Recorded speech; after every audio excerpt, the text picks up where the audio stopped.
Guys, welcome back to my YouTube channel medical अड्डा by the day.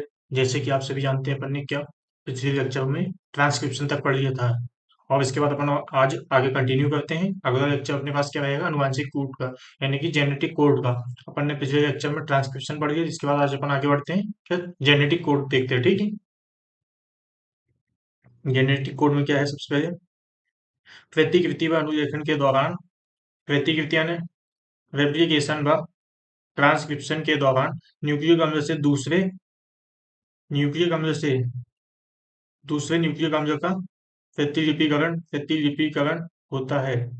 यानी कि इसमें क्या है, प्रतिकृति डीएनए रेप्लिकेशन में क्या होता है, एक न्यूक्लिक एसिड यानी डीएनए से डीआरएनए बनता है, और ट्रांसक्रिप्शन में क्या होता है, डीएनए से आरएनए बनता है।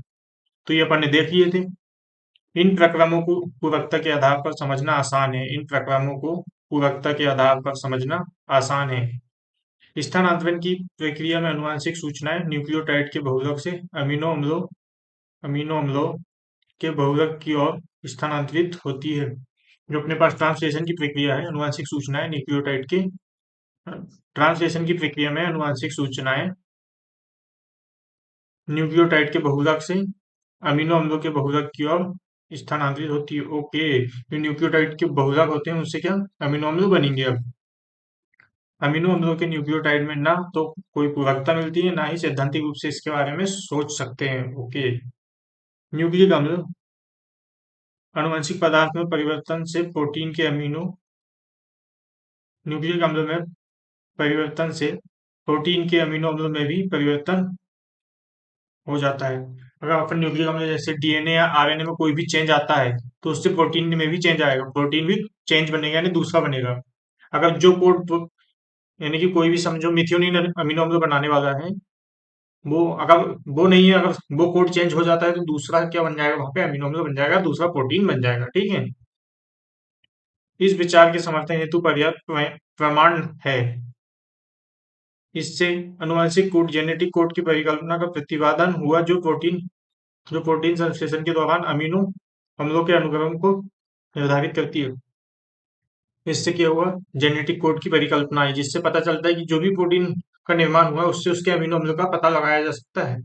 जैसे कोई भी एक प्रोटीन बना, उसमें अपन क्या करेंगे, उसके अमीनो अम्लों के अनुक्रम का निर्धारण कर सकते हैं।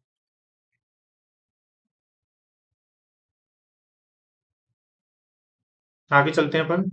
डीएनए की संरचना व आनुवंशिक पदार्थ के जैव रासायनिक प्रकृति का निर्धारण जितना उत्तेजनापूर्ण था, डीएनए की संरचना और जेनेटिक पदार्थ की रासायनिक, यानी कि जो अपना डीएनए अनुवांशिक पदार्थ है, वो डीएनए आरएनए प्रोटीन है, इसका पता करना जितना उत्तेजनापूर्ण था, उससे ज्यादा अनुवांशिक कोड का अर्थ निकालना, उससे ज्यादा कठिन क्या है, अनुवांशिक कोड यानी जेनेटिक कोड का अर्थ निकालना व प्रस्ताव करना चुनौतीपूर्ण था, उससे ज्यादा कठिन था। सही अर्थों में इसके लिए विभिन्न क्षेत्रों के वैज्ञानिक, यानी कि जेनेटिक कोड का पता लगाने के लिए बहुत सारे वैज्ञानिक आए। वैज्ञानिकों, भौतिकविद, कार्बनिक रासायनिकविद, जैव रसायनक, अनुवांशिकविद के सहयोग की आवश्यकता थी। जॉर्ज गैमो, ये याद रखना, एक साइंटिस्ट, ठीक है। जॉर्ज गैमो एक भौतिकविद थे, जिनका विचार था कि यदि क्षार केवल 4 है, अगर बेस कितने हैं, 4 है, तो इन 20 अमीनो अम्लों का कूट गठन किस रूप से होता है। इनने कहा कि भाई क्षार केवल 4 है, तो 20 अमीनो अम्लों का कूट गठन किस रूप से होता है, अतः कूट के निर्माण में क्षारों का समूह बनता है। उसने कहा कि भाई अगर जेनेटिक कोड का निर्माण होगा, तो भाई उसमें क्या होगा कि यानी कि समूह बनेंगे, यानी कि ग्रुप बनाएंगे, कौन, बेस। तो अपन आगे देखते हो। इनका विचार था कि सभी 20 अमीनो अम्ल के कूट हेतु कोड 3 न्यूक्लियोटाइड न्यूक्लियोराइडों के बने होते हैं। उनका कहने का मतलब है कि जो भी सभी 20 अमीनो अम्लों के कूट हेतु कोड 3 न्यूक्लियोराइडों के बने होते हैं। यह एक बहुत ठोस विचार था। उन्होंने कहा कि भाई एक अमीनो अम्ल को कोड करने के लिए जो बेस होंगे, 3 के ग्रुप में रहेंगे। जैसे मान लो कोई भी एडेनिन, गुआनिन, साइटोसिन, उसका कहने का मतलब ये है कि 3 के ग्रुप में रहेंगे, जिससे 4 की पावर 3 यानी कि 64 के प्रति उत्परिवर्तन समुच्चय से 64 कोड का निर्माण हुआ। इनसे बनने वाले कोड आवश्यकता से अधिक थे। अपने पास 20 अमीनो अम्ल है, और जेनेटिक कोड कितने बन रहे हैं, 64, तो यानी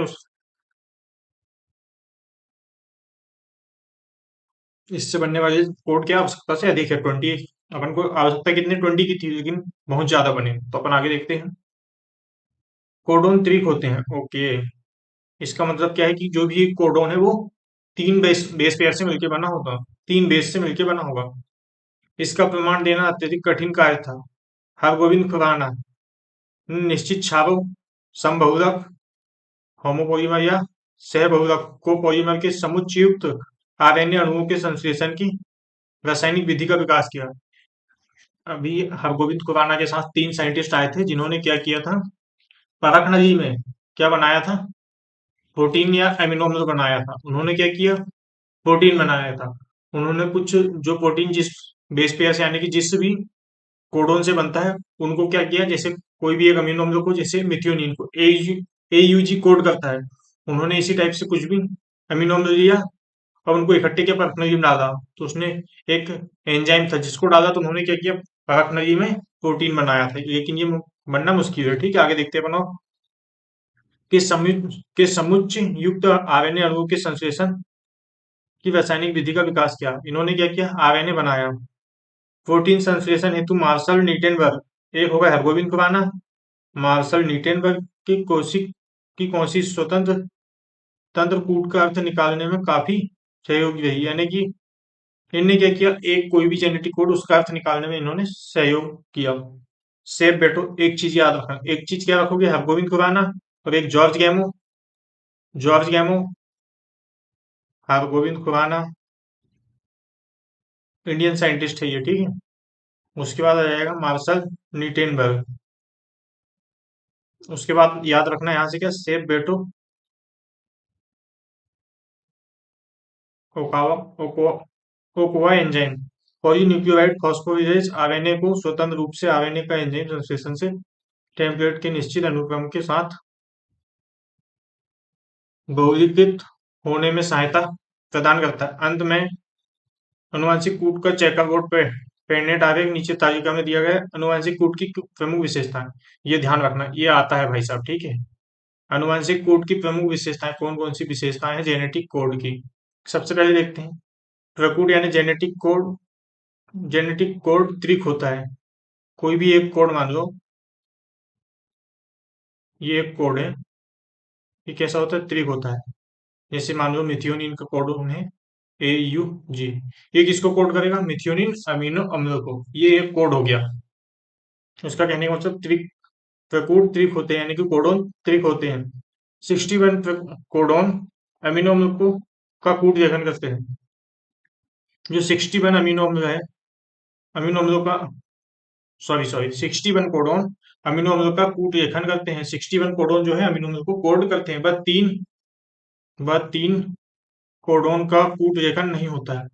तीन कोडोन है जिनका कूट लेखन नहीं होता, जिसको क्या बोलते हैं, स्टॉप कोडोन। जिनको क्या बोलते हैं, स्टॉप कोडोन। मैं आपको एग्जांपल बता देता हूँ।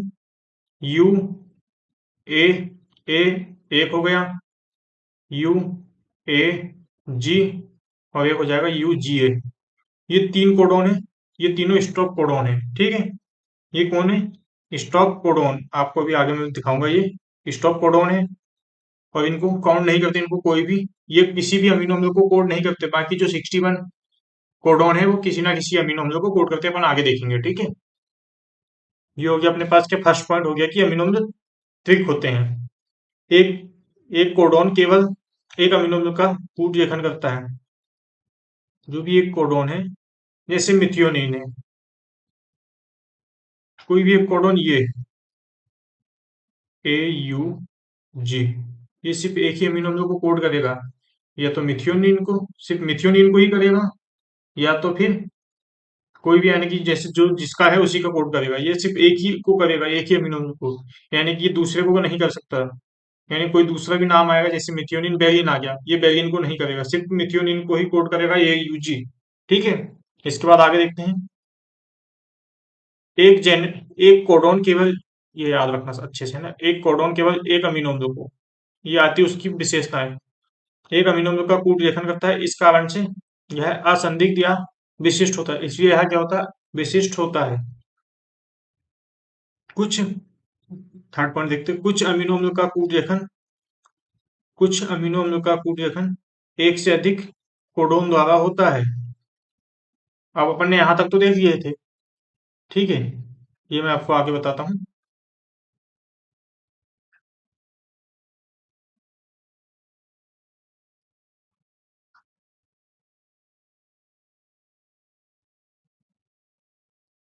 इसका कहने का मतलब कि अपने पास फर्स्ट पॉइंट एक ये आपने देखिए, एक कोडोन, कोई भी एक कोडोन जैसे कि ए यू जी, ये सिर्फ एक ही अमीनो अम्ल को कोड करेगा, कोई भी एक को।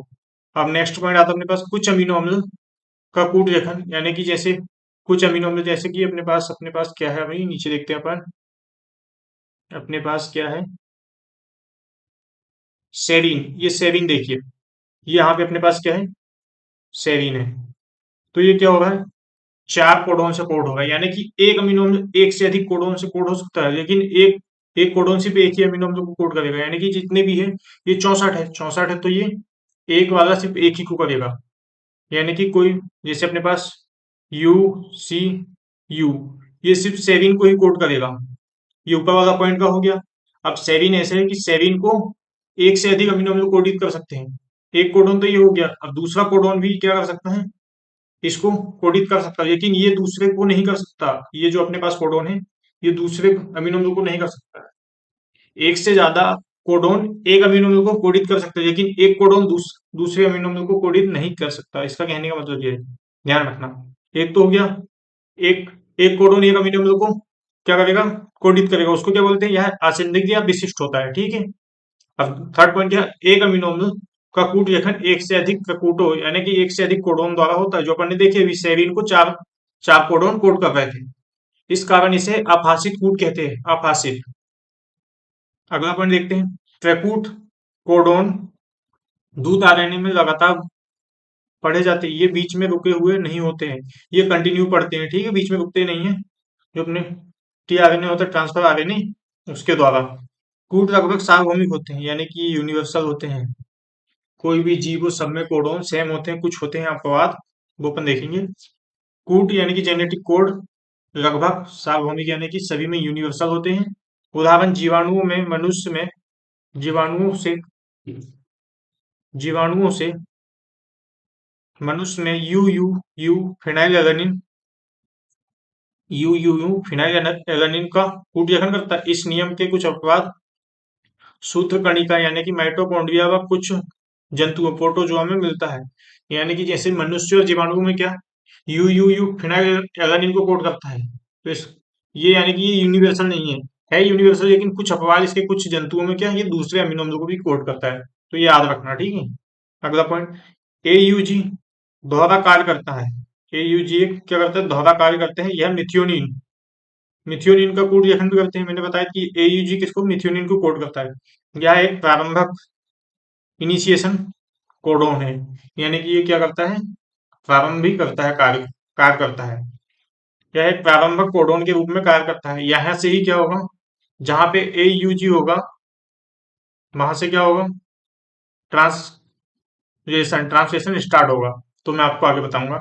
यह एक दूत आरएनए में निम्न न्यूक्लियोटाइड अनुक्रम है। तो इनके द्वारा कूट लिखित अमीनो अम्ल के अनुक्रम को कल्पना करो। यह एक, जैसे अपने पास ये आरएनए है, ठीक है, इसको अपन ने क्या, आरएनए मान लिया, ये आरएनए अपने पास, आरएनए में जो भी कोडोन है वो इस प्रकार के है। तो अपन इससे कल्पना कर सकते हैं इससे कौन सा प्रोटीन बनेगा, इसका जस्ट विपरीत, ठीक है। अब इसके विपरीत के बारे में बताओ, नीचे दिए गए दूत मैसेंजर, दूध यानी मैसेंजर आरएनए द्वारा कूट लिखित अमीनो अम्ल के अनुक्रम है। आरएनए में न्यूक्लियोटाइड अनुक्रम का पता लगाओ। ये तो इजी है, आपको याद नहीं रखना है, ठीक है। याद करने का नहीं है, सिर्फ इतना याद रख लेना कि कौन कौन से स्टार्टिंग कोडोन कौन है, आरंभन कोडोन कौन है, कहाँ थे अपन, ये यहाँ तक पढ़ गए थे अपन ने, ये हो गया था, अपन यहाँ पे देखेंगे।